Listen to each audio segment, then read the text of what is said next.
জেলে গেলেও শান্তি লাগে। যে কেন কেন কেন আলেম তো দুনিয়া পুরোটাই জেলখানার মতো মনে করে রাখছিলেন তো হুজুর করে ভাইরা। একজনের তো মাইরাই বাইর করছেন, কথা পায় না, কারে বাইর করছে আমার নাম করার দরকার নাই। আর একজনও তো রাখতে পারলেন না, আল্লাহর মেহেরবানি আজকেও তাকে বের করে দিতে হলো। পারে নাই তো, সুযোগ নেই। এত দাম কেন? যারা এত অপবাদ দিয়া ঢুকানো হইল তাকে রিসিভ করার জন্য লক্ষ মানুষের সমাগম কেন?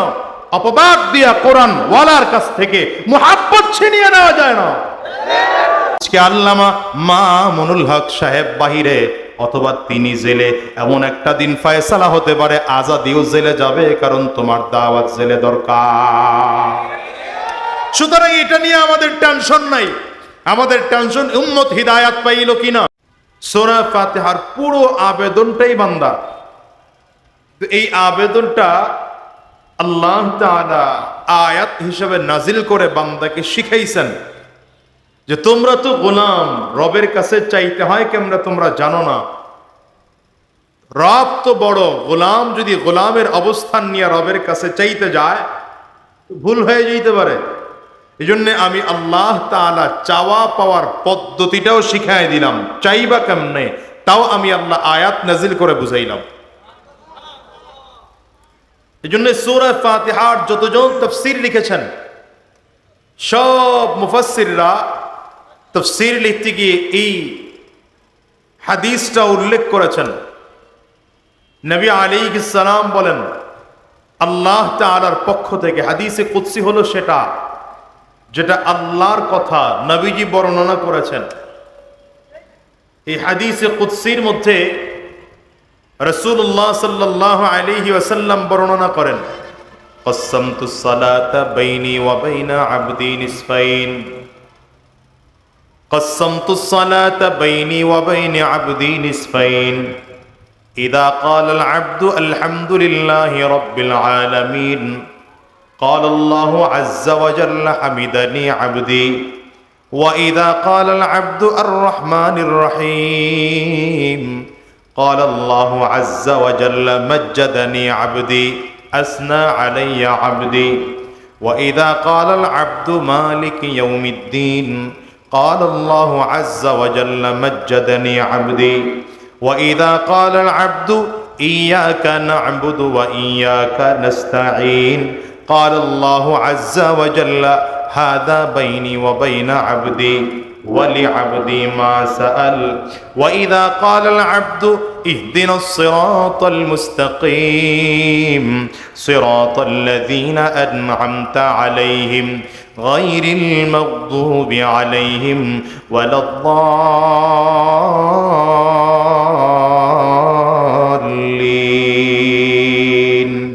قال الله عز وجل هذا لعبدي ওয়ালি মা সাল।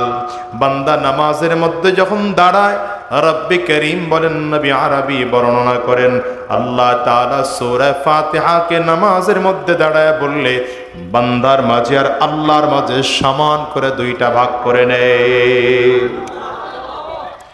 নামাজের মধ্যে দাঁড়িয়ে বান্দা বলে আলহামদুলিল্লাহি রাব্বিল আলামিন, জগৎ সমূহের রব আল্লাহর জন্য সকল প্রশংসা। বান্দা নামাজের মধ্যে দাঁড়িয়ে যখনই কথা বলে আল্লাহ তাআলাও চমৎকার করে বান্দার জবাব দেয়, হামিদানি আবদি, আমার বান্দা আমার প্রশংসা করলো। সুবহানাল্লাহ। নামাজের মধ্যে দাঁড়িয়ে বান্দা বলে আর রহমানির রহিম, হে আল্লাহ তুমি একমাত্র দয়াবান, তুমি মায়াবী। আল্লাহ তাআলা বান্দার জন্য এখন জবাব দেয় আসনা আলাইয়া আবদি, আমার বান্দা আমার গুণকীর্তন বর্ণনা করলো। নামাজের মধ্যে দাঁড়িয়ে বান্দা বলে মালিক ইয়াউমিদ্দিন, কিয়ামত দিবসের বাদশা একমাত্র তুমি আল্লাহ। বান্দা বলার সাথে সাথে আমার আল্লাহ তাআলা জবাব দেয় মজ্জাদানি আবদি, আমার বান্দা আমার গুণ কীর্তন বর্ণনা করা সাথে সাথে আমার সম্মান বর্ণনা করলো। নামাজে দাঁড়িয়ে বান্দা যখন বলে ইয়্যাকা না'বুদু ওয়া ইয়্যাকা নাস্তাঈন, আয় আল্লাহ আমরা একমাত্র তোমার গোলামি করি, তোমার কাছে সাহায্য চাই। আল্লাহ বলেন হাদা বাইনি ওয়া বাইনা আবদি, এটা বান্দা কিছুটা নিজের জন্য বলল, কিছু বান্দা আমার জন্য বলল। বান্দা নিজের জন্য যা যা চাইল আমি আল্লাহ বান্দারে সব দিয়ে দিলাম। এতক্ষণ পর্যন্ত বান্দার কাছ থেকে আল্লাহর কাছ থেকে বান্দা চাইবে। এই ছেলে, এই আদব শিখো নাই মিয়া? এতক্ষণ আল্লাহর কাছে বান্দা চাইবে, চাওয়ার জন্য প্রস্তুত করেছে। প্রথমে আল্লাহর প্রশংসা, কারো কাছে চাইতে হইলে আল্লাহর প্রশংসা করতে হয়, বুঝেননি? কারো কাছে চাইতে হইলে আল্লাহর প্রশংসা করতে হয়। এখন আমি আল্লাহর কাছে চাবো তো আল্লাহর প্রশংসা করব। আপনাদের এখানে যদি প্রধানমন্ত্রী আসে আর প্রধানমন্ত্রীর কাছে যদি কোনো কিছু চান, আগে প্রধানমন্ত্রী একটু প্রশংসা করে নেয়, কথা পায় না। আপনার এখানে যদি এমপি মহোদয় আসেন, তার কাছে যদি কিছু চাই আমরা আগে প্রশংসা করে নেই তার। তো বান্দা তো সব থেকে বড় রব, সবচেয়ে মহান রব আল্লাহর কাছে চাইবে, তো কি চাবে? চাওয়ার আগে বান্দা আল্লাহর প্রশংসা করতেছে। আলহামদুলিল্লাহি রাব্বিল আলামিন, এটা বান্দার প্রশংসা আল্লাহর কাছে। আর রহমানির রহিম, এটাও প্রশংসা। মালিক ইয়াউমিদ্দিন, এটাও প্রশংসা। এখন বান্দা আল্লাহর দিকে তাকায় বলে আল্লাহ আমি একমাত্র তোমার গোলামি করি, সাহায্য চাওয়ার দরকার হলেও তোমার কাছেই সাহায্য চাই। গোলামিও তোমার করি, সাহায্যও তোমার চাই। আল্লাহ যখনই বললেন আরে বান্দা যা চাইছি আমি আল্লাহ বান্দারে দিয়ে দিলাম, তার মানে আল্লাহর কাছে বান্দা সাহায্য চাইছে, আল্লাহ সাথে সাথে বলেন সাহায্য চাইছো দিলাম। কি সাহায্য লাগবে বলো? তার মানে আল্লাহর কাছে এখন চাইলেই পাওয়া যাবে, বুঝে না? দরখাস্তের একটা ধরন হলো এই যে অ্যাপ্লিকেশন করলেই পাওয়া যায় না। দুনিয়ার মানুষের কাছে আবদার করলেই যে পাবেন এমন গ্যারান্টি নাই, কিন্তু আল্লাহর কাছে আবদার করলেই পাওয়া যায়, আল্লাহর কাছে চাইলেই পাওয়া যায়। এজন্য আল্লাহ তাআলা কয় উদউনি আস্তাজিব লাকুম, গোলাম চাওয়ার দরকার তো আমাকে ডাকো, আমি ডাকের সাড়া দিতে তৈয়ার আছি। কয় না সুবহানাল্লাহর পাওয়ার নাই? আমাকে ডাকো, আল্লাহ বলেন আমাকে ডাকো, আমি আল্লাহ ডাকের সাড়া দেওয়ার জন্য তৈয়ার। প্রয়োজন তো আমার কাছে চাও। وَإِذَا سَأَلَكَ عِبَادِي عَنِّي وَإِذَا سَأَلَكَ عِبَادِي عَنِّي فَإِنِّي قَرِيبٌ।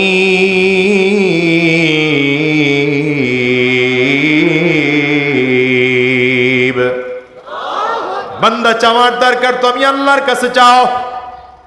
কি চাইবা বলো? আমি আল্লাহর কাছে চাইতে দেরি হবে, আমি আল্লাহ তাআলা আমার সাহায্য লইয়া তোমার সামনে দাঁড়াইতে আমি আল্লাহ পাকের দেরি হবে না, আমার কাছে চাও। বান্দা আল্লাহ পাকের কাছে চাইতেছে, আল্লাহ তাআলা বান্দাকে দিচ্ছেন। এখন চাওয়া আর পাওয়ার পালা যখন শুরু হয়ে গেল, দেখেন কি চাইবে বান্দা। বান্দা বাড়ি চাবে না, বান্দা গাড়ি চাবে না, টাকা পয়সা চাবে না, ধন দৌলত চাবে না, ইজ্জত ক্ষমতা চাবে না। বান্দা কি চাবেন আল্লাহ তাআলা সেটাও শিখিয়ে দিয়েছেন। বান্দারে চাওয়ার দরকার যদি হয় তো দুনিয়ার সব থেকে দামি সম্পদ হিদায়াত চাও। চাওয়ার দরকার হলে কি চাইব? আমরা হইলে কি চাইতাম? যার বাড়ি নেই বলে আল্লাহ বাড়ি দাও, যার টাকা পয়সা নাই বলে আল্লাহ টাকা পয়সা দাও, যার ক্ষমতা নাই আল্লাহ ক্ষমতা দাও, যার সম্পদ নাই আল্লাহ সম্পদ দাও। যার যেটা অভাব ছিল সে অভাবের কথা বলতো। নামাজের দাঁড়িয়ে দাঁড়িয়ে বান্দা যার যার মনের কথা বলতো। আল্লাহ তাআলা বলেন দুনিয়ার গাড়ি বাড়ি এটা বড় সম্পদ নয়, এটা ছোট সম্পদ। টাকা পয়সাটা বড় সম্পদ নয়, ছোট সম্পদ। ইজ্জত সম্মান ক্ষমতা এটাও বড় সম্পদ নয়, এটাও ছোট সম্পদ। চাওয়ার দরকার যদি হয় রে গোলাম, আমি আল্লাহর কাছে হিদায়াত চাও, বড় জিনিস আমার কাছ থেকে চেয়ে নাও। এই জন্যে বান্দাকে আল্লাহ শিখাইছেন, ইহদিনাস সিরাতাল মুস্তাকিম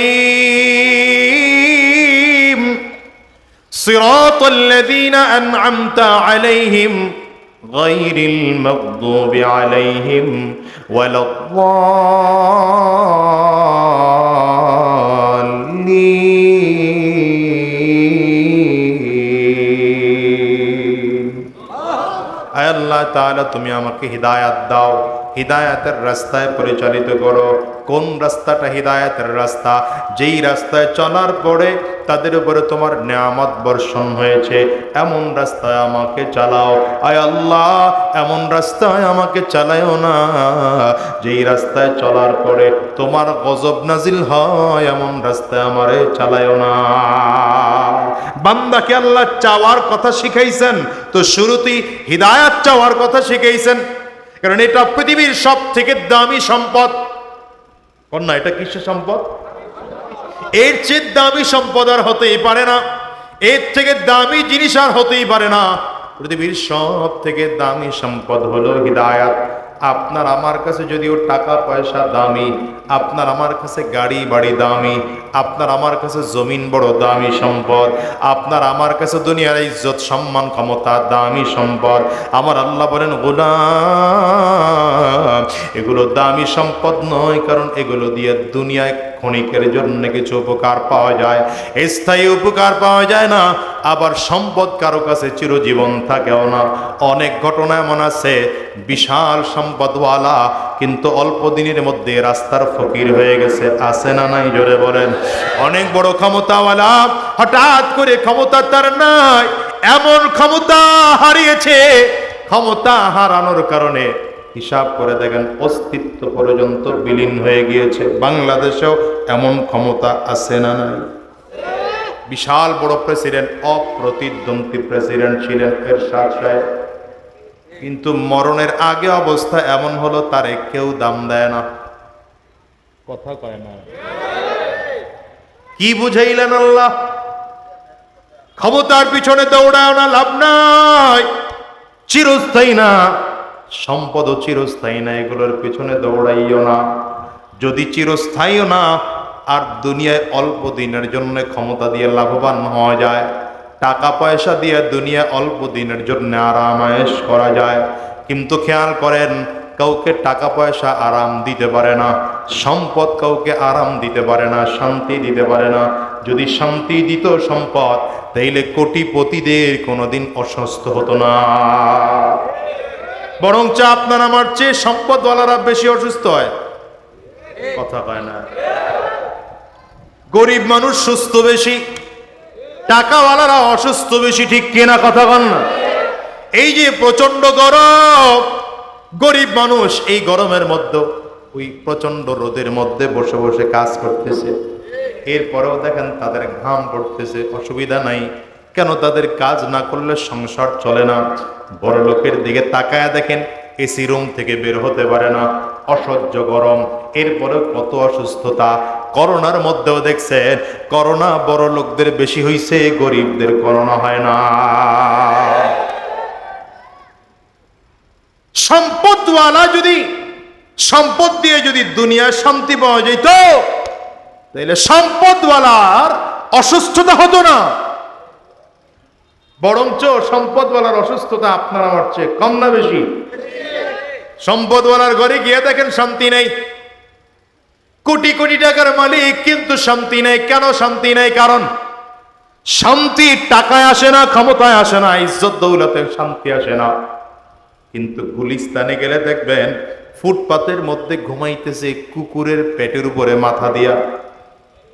পায় না, এরা কুকুরের পেটে মাথা দিয়ে ঘুমাইছে, ঘুমাইছে তো ঘুমাইছে, ওর ঘুম ভাঙে না। সকাল 8টা 9টা বাজলে, 7টা 8টা বাজলে রোদের তাপ হয়তো চেহারায় পড়ে, এলে পুলিশ এসে দুইটা বাড়ি দিলে এরপরে দৌড় দেয়।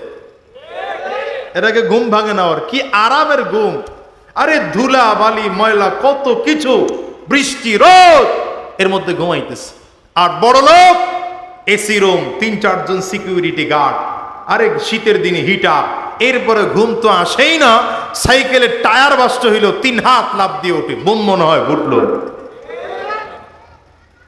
শান্তি কই?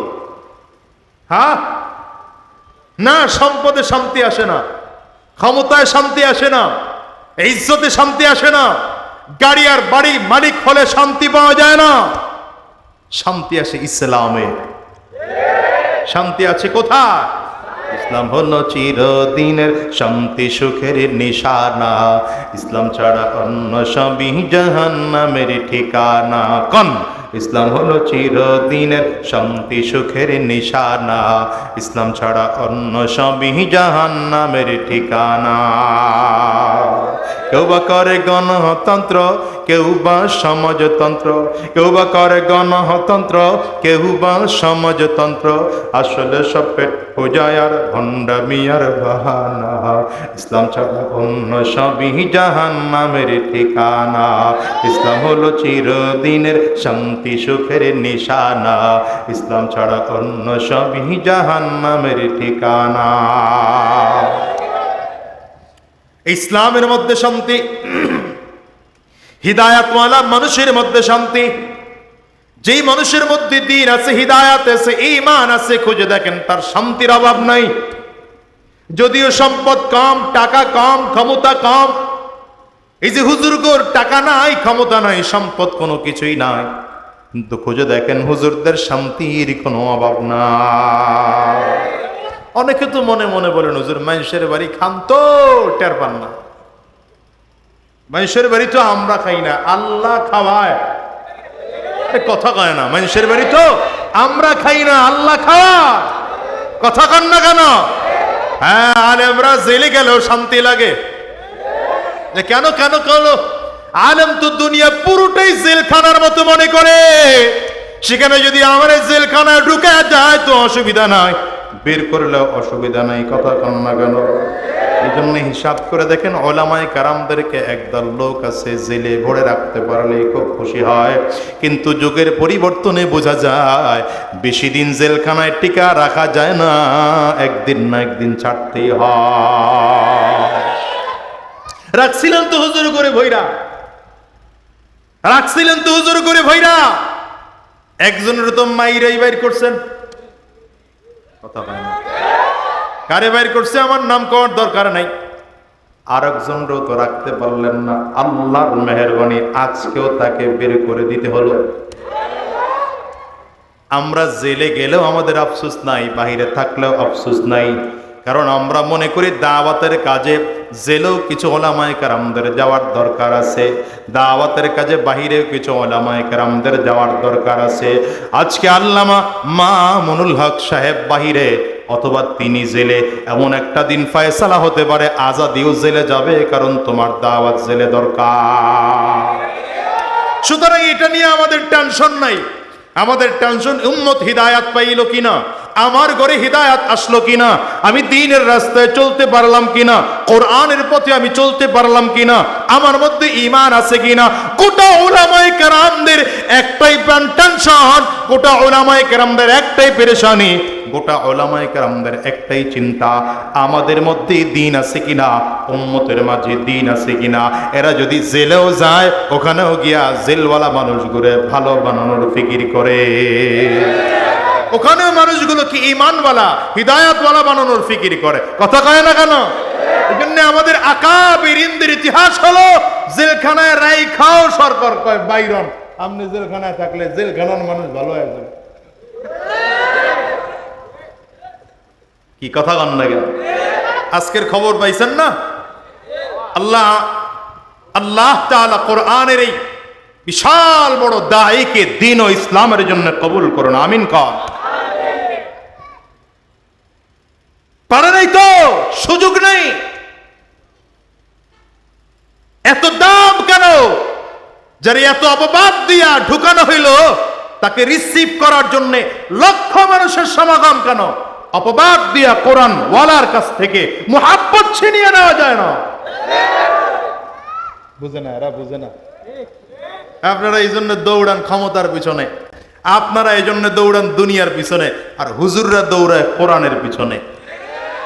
হুজুররা কোরআনের পিছনে দৌড়ানোর রেজাল্ট কি, আর আপনাদের রেজাল্ট কি দেখেন। আপনারা ক্ষমতার পিছনে দৌড়ান, ক্ষমতা আপনাকে ধরা দেয় না। সম্পদের পিছনে দৌড়ান, সম্পদ আপনাদেরকে ধরা দেয় না। আর হুজুররা কোরআনের পিছনে দৌড়ানোর কারণে ক্ষমতাওয়ালারা এসা হুজুরের পায়ের কাছে বসে, টাকাওয়ালারা এসা হুজুরের পায়ের কাছে বসে।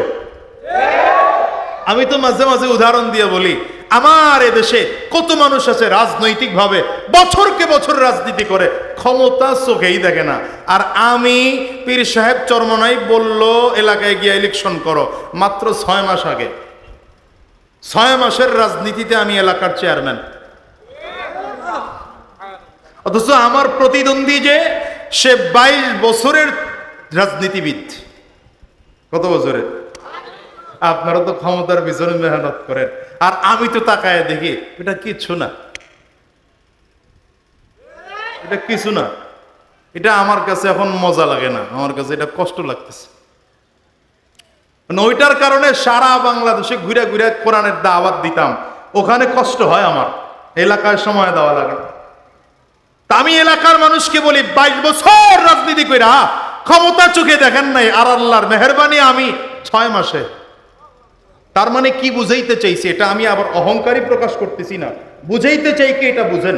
তার মানে আল্লাহ তাআলা যাকে ক্ষমতা দেওয়ার পরিকল্পনা করবেন মেহনত ছাড়াও দিতে পারেন, আবার যাকে আল্লাহ তাআলা ক্ষমতা দেওয়ার পরিকল্পনা করবেন না সারাটা জীবন মেহনত করে ক্ষমতা পাবে না। এই জন্য টার্গেট হলো ক্ষমতার পিছনে দৌড়াও না, সম্পদের পিছনে দৌড়াইও না, ওগুলো বাদ দিয়া হিদায়াতের পিছনে দৌড়াও, ঈমানের পিছনে দৌড়াও, ইসলামের পিছনে দৌড়াও, কোরআনের পিছনে দৌড়াও। ইজ্জত সম্মান দুনিয়াও থাকবে, মরণের পরেও ইজ্জত থাকবে। এই জন্য নামাজে দাঁড়িয়ে আল্লাহ তাআলা 1 রাকাত 2 রাকাতে না, যত রাকাত নামাজ তত রাকাত হিদায়াত, ততবার হিদায়াত। কথা কয় না? ফজরে ফরজ 2 রাকাত, 2 বার হিদায়াত চাইছি, এই কথা কয় না? ফজরে মানে প্রতি রাকাতে সূরা ফাতিহা পড়লাম, পড়তেই হবে, সূরা ফাতিহা ছাড়া নামাজই হবে না। যতবার সূরা ফাতিহা পড়ি ততবার হিদায়াত চাই, ততবার কি চাই? হিদায়াত চাই। ওই ফজরে 2 বার, যোহরে 4 বার, আসরে 4 বার, মাগরিবে 3 বার, ইশায় আবার 4 বার। এখন ফরজ নামাজ বাদ দিলাম, সুন্নত যত রাকাত তত রাকাতে, প্রত্যেক রাকাতে হিদায়াত চাও। নফল পড়ো, চাষ পড়ো, হিদায়াত চাও। আওয়াবিন পড়ো, হিদায়াত চাও। ইশরাক পড়ো, হিদায়াত চাও। ওই বিতির পড়ো, হিদায়াত চাও। তাহাজ্জুদ পড়ো, হিদায়াত চাও। নামাজ, বৃষ্টির নামাজ পড়ো, আগে হিদায়াত চাও নাও। হিদায়াত শিখাইছেন আগে বান্দাকে, এটা পৃথিবীর সব থেকে দামি সম্পদ। আর এখনকার সমাজের অবস্থা হলো হিদায়াতের আলোচনা নাই, দ্বীনের আলোচনা নাই, কোরআনের আলোচনা নাই। গোটা বাংলাদেশ না, গোটা পৃথিবীর অবস্থা এখন এমন, রাষ্ট্রীয়ভাবে দ্বীনের আলোচনা করাই হয় না। আচ্ছা বলেন তো, এই ঈমানের কথা, হিদায়াতের কথা হুজুররা সারা সমাজের কে বলে? এই কথা কন্যা, এখন হুজুররা বললেও কয়জন হুজুর বলে? আচ্ছা কয়জন হুজুররা যারাই বলে আমরা শুনি কয়জন? এই ওয়াজ মাহফিলে এই অল্প কয়জন মানুষ। কি কথা কন না? তো আপনি বলবেন হুজুর আপনাদের মাহফিলে তো হাজার লক্ষ মানুষ হয়, কিন্তু সমাজের কয় পার্সেন্ট? 16 কোটি 18 কোটি জনগণ বাংলাদেশের। কয়জন কোরআনের কথা শোনার জন্য ময়দানে আসে?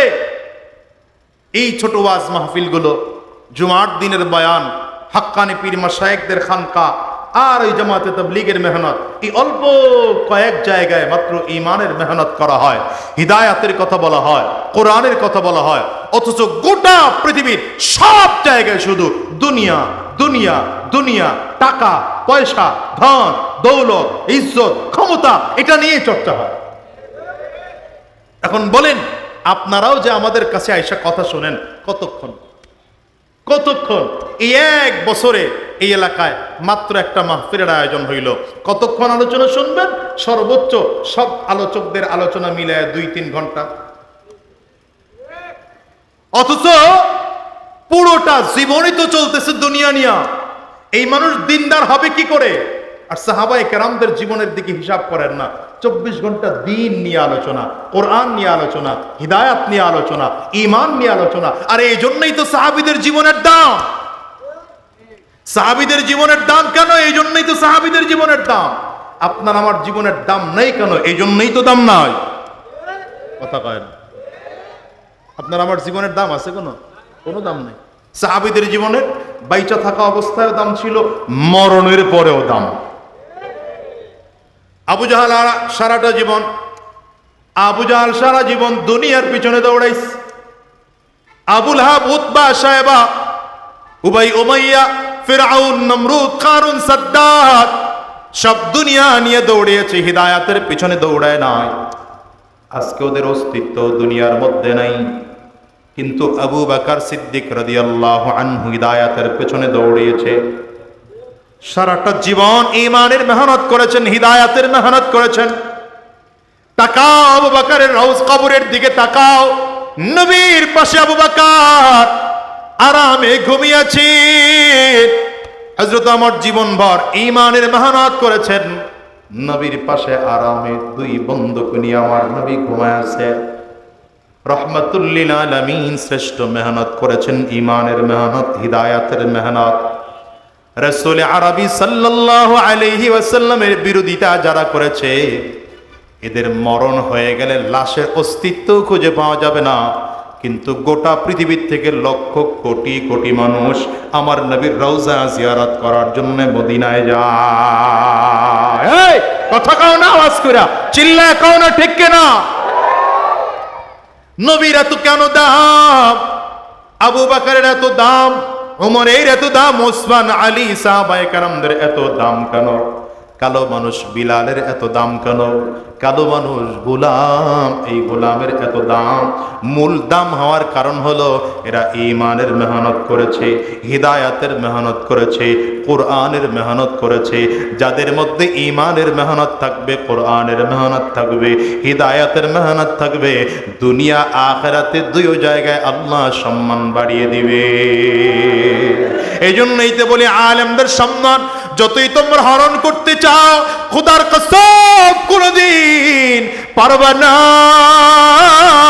আল্লাহ যার সম্মান বাড়া দিবে, তোমরা সারা দুনিয়ার মানুষ মিলায়া তার বেইজ্জতি করতে পারবে না। ঢুকাইবা অপবাদ দিয়ে জেলে, আল্লাহ তাআলা সম্মান দিয়ে বের করবেন। আস্তে কয় ঠিক তো, এরা আস্তে কয়। এই জোরে আওয়াজ করে কও, ঠিক না ঠিক? তোমরা বেইজ্জতি করে ভরবা, আল্লাহ ইজ্জত দিয়ে বের করবেন। এই জন্য আপনাদেরকেও বলে যাই, দুনিয়ার পিছনে দৌড়াও না বাজান রে। দুনিয়ার পিছনে দৌড়াইয়া লাভ নাই, ক্ষমতার পিছনেও দৌড়াইয়া লাভ নাই। ওগুলো এমনি এমনি আসে, চাইলেও আসে, না চাইলেও আসে। আবার আসলেও লাভ নাই, না আসলেও কোনো ক্ষতি নাই। একজনের ক্ষমতা নাই, অসুবিধা আছে? কথা কয় না। দুনিয়া নাই তো অসুবিধা আছে, থাকলে ভালো, না থাকলে কোনো অসুবিধা নাই। কিন্তু একজন মানুষের হিদায়াত নাই, দুনিয়া শেষ। আখিরাত নাই, দুনিয়া শেষ, কোনো লাভ নাই। এই মানুষটা মরণের পরে এমন আফসোস করবে, এই আফসোসের কোনো দিন রেজাল্ট পাবে না। চোখের সামনে তাকিয়ে তাকিয়ে দেখতেছ ইমানদার আবু জাহালের দাম নাই। এই ইমানদার শোনো, শোনো, ভালো করে শোনো।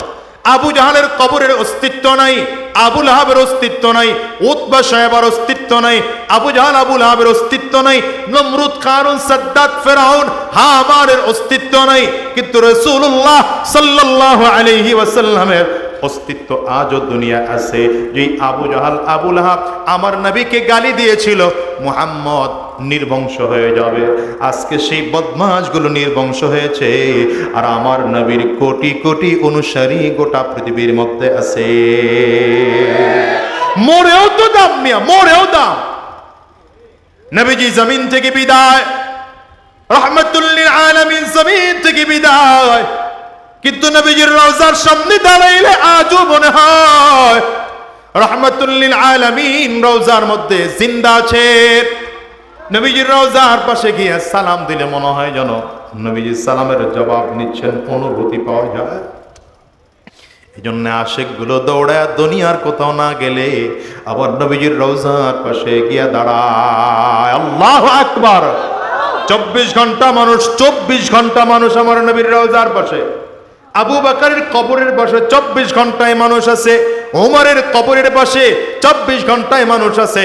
বুঝা গেল দুনিয়ার মানুষেরা, যদিও তোমরা ঈমানের দাম বোঝো না, কোরআন ওয়ালার দাম বোঝো না, ইসলামের দাম বোঝো না, অরিজিনাল হিদায়াত ওয়ালারদের দাম আছে, ইসলাম ওয়ালারই দাম আছে, কোরআন ওয়ালারই দাম আছে। পৃথিবীতে আর কারো কোনো মূল্য না।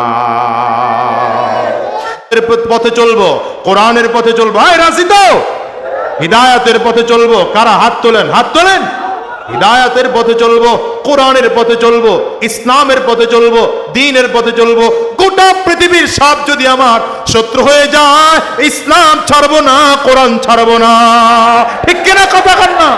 কোরআনের জন্য যদি রক্ত দেওয়ার দরকার হয়, হিদায়াতের জন্য যদি রক্ত দেওয়ার দরকার হয়, রক্ত দিতেও তৈয়ার আছি। যদি জীবনটা দেওয়ার প্রয়োজন হয়, তৈয়ার। কারা কারা 2 হাত তুলে দেখান, 2 হাত তুলে। কষ্ট হয় আপনাদের, অসুবিধা হয় আপনাদের। দাম কাদের বলেন তো? এতক্ষণের আলোচনা দিয়ে কি বুঝাইতে চাইছি বুঝেন নাই আপনারা? হিদায়াত ওয়ালার দাম। কার দাম? হিদায়াত ওয়ালার দাম, ঈমান ওয়ালার দাম। বলেন কার দাম? ঈমান ওয়ালা। কোরআন ওয়ালার দাম। বলেন কার দাম? এই কোরআন ওয়ালার, ঈমান ওয়ালার, হিদায়াত ওয়ালার দাম। পৃথিবীতে আর কারো দাম নাই। যত মূল্যবান ব্যক্তি দেখেন ক্ষণস্থায়ী, ঈমান ওয়ালার দাম চিরস্থায়ী। একটু আওয়াজ দিয়ে চিল্লায় আল্লাহু আকবার বলা যাবে না? এই জন্য মেহনত করব ক্ষমতার পিছনে না ঈমানের পিছনে? বলেন না, বলেন না। মেহনত করব টাকার পিছনে, সম্মানের পিছনে, দুনিয়ার পিছনে না ঈমানের পিছনে? হ্যাঁ, ঈমানের পিছনে মেহনত। রাসূলুল্লাহ সাল্লাল্লাহু আলাইহি ওয়াসাল্লামের গোটা জীবন ঈমানের মেহনত ছিল। ঈমানের মেহনত, ঈমানের মেহনত, হিদায়াতের মেহনত, সাহাবায়ে কেরামদের মেহনত। সব সাহাবীদের ঈমানের মেহনত ছিল, সব সাহাবীদের হিদায়াতের মেহনত ছিল। রাসূলুল্লাহ সাল্লাল্লাহু আলাইহি ওয়াসাল্লাম নবুয়তের 23টা বছর মেহনত কইরা বিদায় হজের ভাষণ দেওয়ার জন্য দাঁড়িয়েছেন। বিদায় হজের ভাষণ দেওয়ার জন্য আরাফার ময়দানে দাঁড়িয়েছেন। রাসূল আরবি দাঁড়িয়ে বলছেন, সাহাবায়ে কারাম, আজকে রবের পক্ষ থেকে ঘোষণা, আল ইয়াউমা আকমালতু লাকুম দীনাকুম ওয়া আতমামতু আলাইকুম নি'মাতি ওয়া রাদিতু লাকুমুল ইসলাম দীনা। সাহাবীরা, রবের পক্ষ থেকে আজ আল্লাহর পক্ষ থেকে দ্বীনকে কমপ্লিট করার ঘোষণা দেওয়া হলো। আল্লাহু আকবার, চিল্লা এখন। আল্লাহর পক্ষ থেকে দ্বীন কমপ্লিট করার ঘোষণা দেওয়া হলো। আল্লাহ তাআলা তোমাদের কাছে দ্বীন কমপ্লিট করেছেন। নবীর জবানের দ্বীন কমপ্লিটের ঘোষণা শুনে সাহাবায়ে কেরাম বড় আনন্দ প্রকাশ করতেছে। হায়রে কত আনন্দ!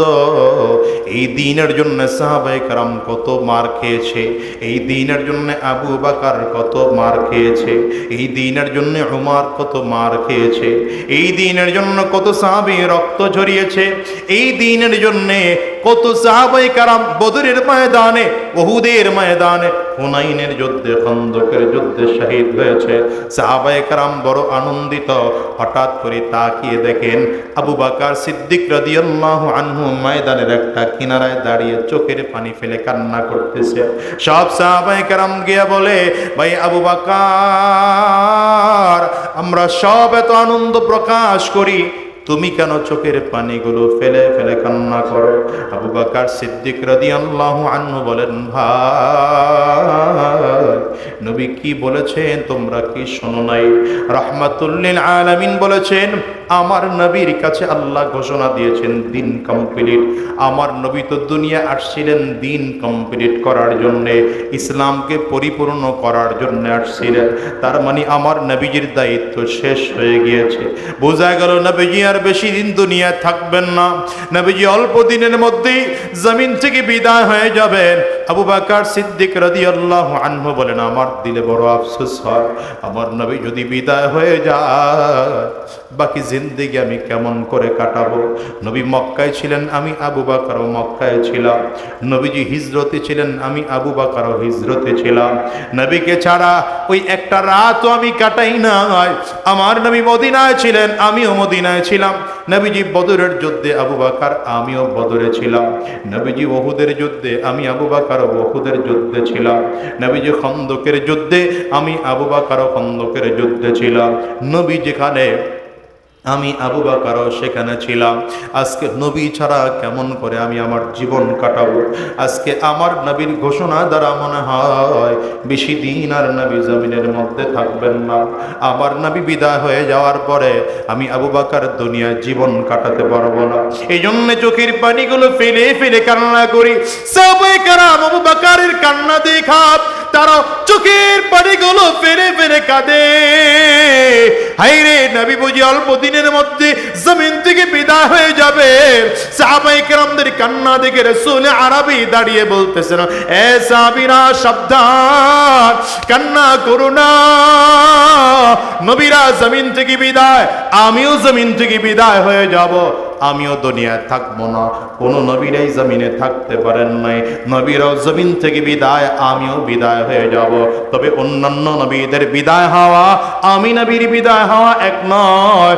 অন্য নবীরা জমিন থেকে বিদায়, তাদের ধর্মীয় গ্রন্থ জমিন থেকে বিদায়। অন্যান্য নবীরাও জমিন থেকে বিদায়, তাদের ধর্ম জমিন থেকে বিদায়।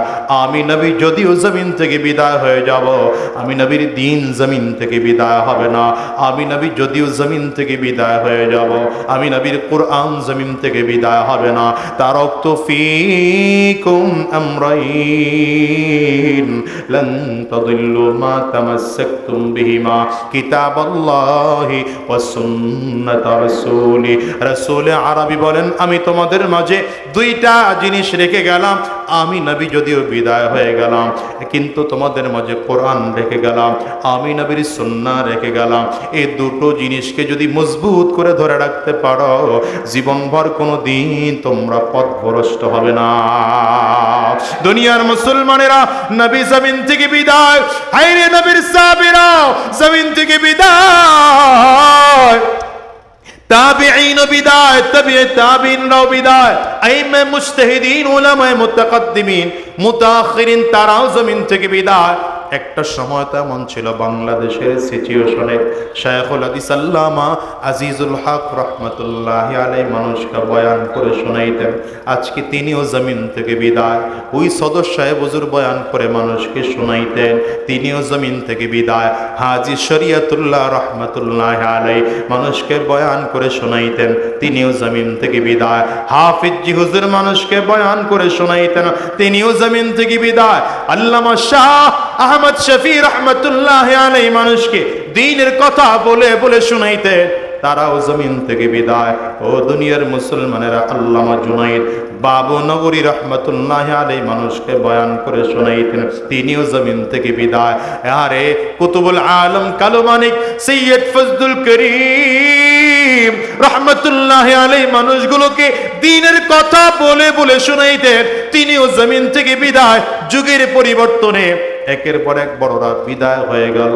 আরে এই চেয়ারগুলোতে তো আমরা বসার যোগ্যতা রাখি না, কেন বসলাম? কাব্বারানি মাউতুল কুবারা, বড়রা নাই, এই জন্য আমরা এই চেয়ারগুলো এসে দখল করেছি। এমন একটা দিন আসবে যেদিন আমরাও জমিনে থাকবো না, বিদায় হয়ে যাব। ও দুনিয়ার মুসলমান, দুনিয়ার ফয়সালাটাই এমন, যেহেতু জমিন থেকে বিদায় হওয়া লাগবে, আমরাও থাকবো না, কেউ থাকবে না দুনিয়ায়। কিন্তু আমরা এখন নবীর দাওয়াতগুলো তোমাদের মাঝে দিয়ে যাই রে বাজান। কেন? আমরা আলেম হলাম, আর নবীর কথাগুলো এখন পৌঁছায় দেওয়ার দায়িত্ব আমাদের। কারণ নবী উলামায়ে কেরামদেরকে ওয়ারিস হিসাবে রেখে গিয়েছেন।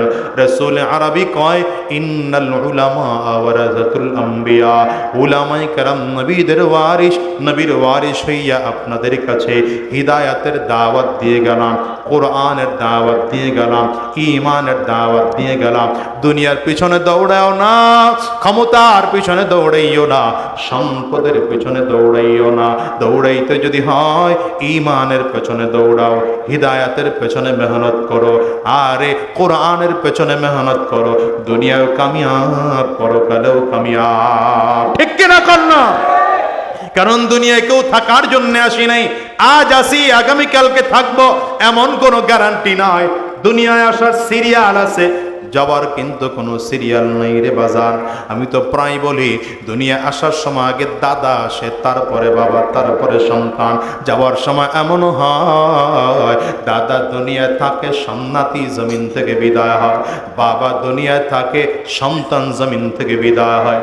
এই যে আমরা এই ময়দানে বসা, তাকাইলে দেখবেন কত মানুষ যেন আছে বাবা নাই, কত মানুষ যেন আছে মা নাই। বাজান বলেন আছে না নাই? এই আওয়াজ করে কথা বলেন আছে না নাই?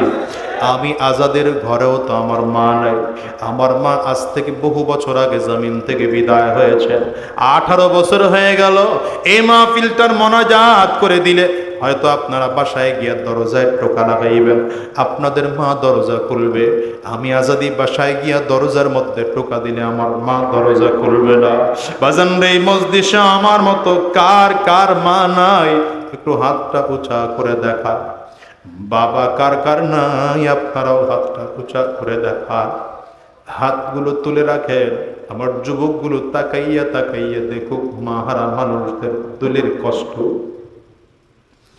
অন্তরের ব্যথাগুলো মানুষগুলো তাকায় দেখুক। এই মানুষগুলো যারা হাত তুলেছে এদের কারো ঘরে মা নাই, কারো ঘরে বাবা নাই, কারো ঘরে আব্বা আম্মা দুইজনের কেউ না।